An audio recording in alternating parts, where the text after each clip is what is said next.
और सब्सक्राइबर्स कैसे हो? अरे अभी तक सब्सक्राइब नहीं किया क्या यार? इतनी मेहनत पर पानी फेर दिया। चलो फटाफट सब्सक्राइब करो यार। कर दिया सर, चलो अब पढ़ाओ।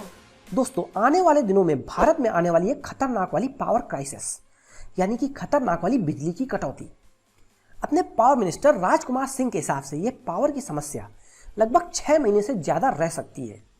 तो स्वागत है आप सबका करंट अवेयरनेस की इस वीडियो में, जहां आप देखेंगे कि क्या है पावर क्राइसिस, क्या है इसका रीजन, कितनी सीवियर है ये पावर क्राइसिस और गवर्नमेंट ने इसके लिए क्या कुछ स्टेप लिए हैं। मैं हूं विनय चौहान और अगर आप करंट, जनरल और बैंकिंग अवेयरनेस पर रेगुलर अपडेट रहना चाहते हैं तो आपको बस इतना सा करना है, वो जो रेड वाली सब्सक्राइब वाली बटन है ना, उसको दबाना है और उसके बगल वाले घंटे को हिलाना है ताकि लेटेस्ट वीडियो की अपडेट आप तक पहुंचे सबसे पहले।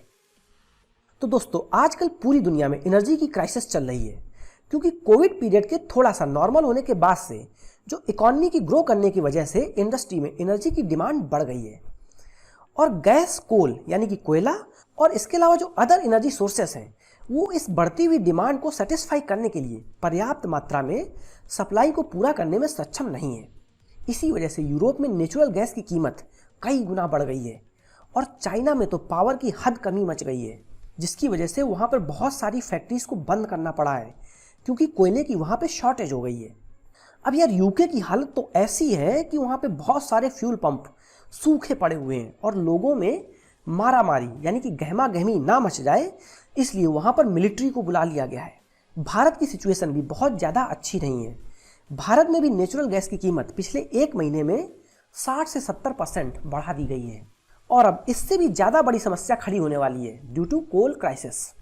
हालांकि आजकल चाइना में कोल शॉर्टेज की चर्चा हर गलियारे में है, मगर यार ये इंडिया है जहां पर सबसे ज्यादा खतरनाक वाली कोल शॉर्टेज का सिनेरियो बन रहा है। दोस्तों, आज इंडिया में टोटल 388 गीगावाट की इंस्टॉल्ड पावर जनरेशन कैपेसिटी है, जिसमें कि 54% यानी कि 208.8 गीगावाट की installed capacity thermal power plant की है जो कि कोयले से फायर किए जाते हैं। अब ये तो है इंस्टॉल कैपेसिटी की बात, मगर अगर एक्चुअल पावर जनरेशन की बात करें तो एज ए फ्यूल कोयला को यूज करके देश की अराउंड 70% इलेक्ट्रिसिटी जनरेट करी जाती है। अब यार ऑब्वियस सी बात है, बाकी सोर्सेज की इंस्टॉल कैपेसिटी अंडर यूटिलाइज्ड होगी क्योंकि तभी तो 54% इंस्टॉल कैपेसिटी से 70% बिजली जनरेट करी जा रही है ना। तो इन थर्मल पावर प्लांट्स जिनमें कि कोयला का यूज करके इलेक्ट्रिसिटी पैदा करी जा रही है, इनमें जो एवरेज कोयले का जो स्टॉक बचा है वो बचा है मात्र 4 दिन का और जो गवर्नमेंट की रिकमेंडेशन होती हैं उसके हिसाब से पावर प्लांट में एटलीस्ट 14 दिन का स्टॉक होना चाहिए और बचा है सिर्फ 4 दिन का। यानी कि अगर जल्दी से स्टॉक को फुलफिल नहीं किया गया तो 4 दिन बाद थर्मल पावर प्लांट में आग लगना बंद हो जाएगी। अब यार आग तो कोयले से लगती है ना, जब कोयला ही नहीं होगा तो आग कहां से लगेगी। तो टोटल में जो 165 पावर जनरेशन कैपेसिटी के थर्मल पावर प्लांट में जो डेली नजर रखी जा रही है उनमें से टोटल 132 गीगावाट की पावर जनरेशन कैपेसिटी के प्लांट में कोयले के स्टॉक की सिचुएशन या तो क्रिटिकल है या फिर सुपर क्रिटिकल है। 4 अक्टूबर को 16 थर्मल पावर प्लांट में 0 डे कोल स्टॉक था और वहीं अराउंड 45 पावर प्लांट्स में मात्र 2 दिन का कोयले का स्टॉक था। तो ये कोयले की सप्लाई की सिचुएशन इतनी क्रिटिकल हो गई है कि आने वाले दिनों में पूरा देश अंधेरे में डूब सकता है। और हमारे जो पावर मिनिस्टर राजकुमार सिंह हैं, उनका कहना है कि जो कोयले की सप्लाई की प्रॉब्लम है ये 6 महीने तक रह सकती है। अब यार क्वेश्चन ये बनता है कि आखिरकार अचानक से कोयला स्टॉक की शॉर्टेज की प्रॉब्लम कहाँ से आ गई। तो इसका एक रीजन तो ये है कि जैसे जैसे कोविड पैंडेमिक की वजह से जो प्रतिबंध लगे हुए थे वो हट रहे हैं और वैसे ही इंडस्ट्रियल एक्टिविटी रफ्तार पकड़ रही है, जिसकी वजह से पावर डिमांड बहुत शार्पली इंक्रीज हुई है। वहीं हमारे पावर मिनिस्टर का कहना है कि गवर्नमेंट ने टोटल 28.8 मिलियन नए हाउस होल्ड को इलेक्ट्रिसिटी दी है और वो लोग लाइट, फैन, टीवी खरीद रहे हैं, जिससे कि पावर डिमांड बहुत ज़्यादा बढ़ गई है। तो यार ये तो एब्सर्ड सी बात है, पंखा, बिजली, टीवी, फ्रिज, यार ये तो कोविड के टाइम में घरों में ज़्यादा यूज हुई होगी, है ना। खैर बात ये है कि एक रीज़न ये हो सकता है कि इकोनॉमिक एक्टिविटी के रिबाउंड होने की वजह से पावर की डिमांड बढ़ गई है।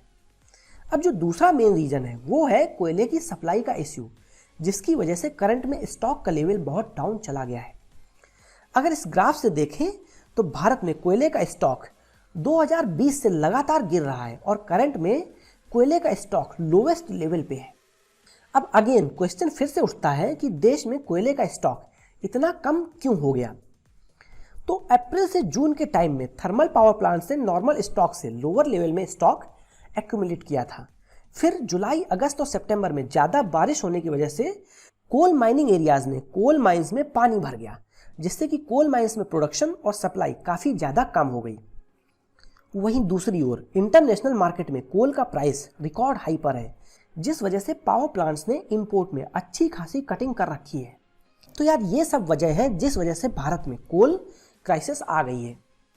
तो अब इस कोल क्राइसिस से निपटने के लिए गवर्नमेंट क्या क्या स्टेप उठा रही है और क्या कुछ किया जा सकता है। तो गवर्नमेंट की एक इंटर मिनिस्ट्रियल टीम जिसमें कि पावर और रेलवे मिनिस्ट्री के रिप्रेजेंटेटिव होंगे, इसके अलावा coal India limited, central electricity authority, power system operation corporation permanent thermal power plants के कोल सप्लाई को मॉनिटर कर रहे हैं। गवर्नमेंट की स्टेट रन कोल इंडिया लिमिटेड जो कंपनी है, ये दुनिया की सबसे बड़ी कोल प्रोडक्शन कंपनी है और यह करंटली डेली 1.7 मिलियन टन्स कोल यानी कि 17 लाख टन कोल सप्लाई करती है और बाय द मिड अक्टूबर यह 19 लाख टन कोल सप्लाई करना स्टार्ट कर देगी, यानी कि डेली 2 लाख टन ज़्यादा कोयला। और अगर अपने कोल सेक्रेटरी अनिल कुमार जैन की बात माने तो करंटली डेली 60,000 टन से 80,000 टन की सप्लाई की शॉर्टेज है। तो कोल इंडिया की इस इंक्रीज्ड कोल सप्लाई से बहुत ज़्यादा हेल्प मिलेगी कोल के स्टॉक को फुलफिल करने में। अब गवर्नमेंट ने अभी रिसेंट में एक और स्टेप लिया है। इंडिया में जो कैप्टिव कोल माइंस हैं, यानी कि thermal plants with captive coal mines, उनको उनके एनुअल आउटपुट का 50% तक मार्केट में बिडिंग के थ्रू बेचने के लिए अलाउ किया गया है। कैप्टिव कोल माइंस का मतलब होता है कि वो कोल माइंस जो कि खुद के यूज करने के लिए कोल का प्रोडक्शन करती हैं, यानी कि उनके खुद के थर्मल पावर प्लांट्स हैं जिसके लिए वह कोयले का प्रोडक्शन करती हैं, उनको अपना प्रोडक्शन बढ़ाने के लिए प्रेस कर रही है, जिससे वह अपनी डिमांड तो फुलफिल करें ही करें, बल्कि जो लो स्टॉक वाले पावर प्लांट्स हैं उनको भी सप्लाई करें। इसके अलावा पावर मिनिस्ट्री उन माइंस को जिनको की सारी क्लियरेंस मिल चुकी है उनको प्रोडक्शन स्पीड अप करने के लिए बोल रही है, और जहां अभी क्लियरेंस पेंडिंग है वहां वह एनवायरमेंट मिनिस्ट्री से क्लियरेंस स्पीड अप करने के लिए कह रही है। इसके अलावा कोल माइन से कोल ट्रांसपोर्ट के लिए नंबर ऑफ रैक्स भी बढ़ा दी गई हैं और गवर्नमेंट का कहना है कि सिचुएशन को क्लोजली मॉनिटर किया जा रहा है। अगर जरूरत पड़ी तो एल्यूमिनियम और सीमेंट सेक्टर से भी कोल की सप्लाई को डाइवर्ट किया जा सकता है। तो ये है वो स्टेप जो गवर्नमेंट ले रही है कोल क्राइसिस को सॉल्व करने के लिए। अब इसके अलावा और क्या क्या ऑप्शन हो सकते हैं इस क्राइसिस से जूझने के लिए। तो पहला तो ये है कि रैशनिंग ऑफ पावर सप्लाई। तो सबसे इजी सोल्यूशन ये है कि गवर्नमेंट रूरल और सेमी अर्बन एरियाज में डोमेस्टिक पावर सप्लाई की रैशनिंग कर सकता है। जहां पर पावर जनरेशन डिमांड से कम होती है वहां पर पावर डिस्ट्रीब्यूटर सर्टेन एरियाज में रोटेशनल बेसिस पर सप्लाई को कट कर देते हैं। हालांकि इससे एक नई प्रॉब्लम क्रिएट हो सकती है, इकोनॉमिक रिकवरी में डिले, जो कि ऑलरेडी बहुत पुअर सिचुएशन में है। अब जो दूसरा ऑप्शन हो सकता है वो है कोस्टल प्लांट्स में हाई कॉस्ट इंपोर्टेड कोल से बिजली बनाना।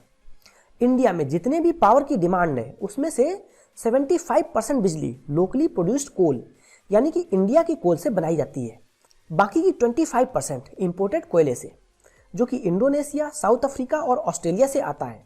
इंपोर्टेड कोयले के प्राइस रिकॉर्ड हाई पर हैं, मगर पावर के बढ़ते हुए प्राइसेस की वजह से अब इंपोर्टेड कोयले से बिजली बनाना भी एक वायबल ऑप्शन हो सकता है, जिससे कि जो डोमेस्टिक कोल माइंस हैं उनका बोझ कुछ हल्का हो जाएगा। इंडियन एनर्जी एक्सचेंज में जो स्पॉट में पावर की प्राइसेस हैं वो सितंबर में 4.4 रुपये पर किलोवाट हुआ करती थी, जो कि इस वेडनेसडे को 13.95 रुपीज़ तक पहुंच गई है।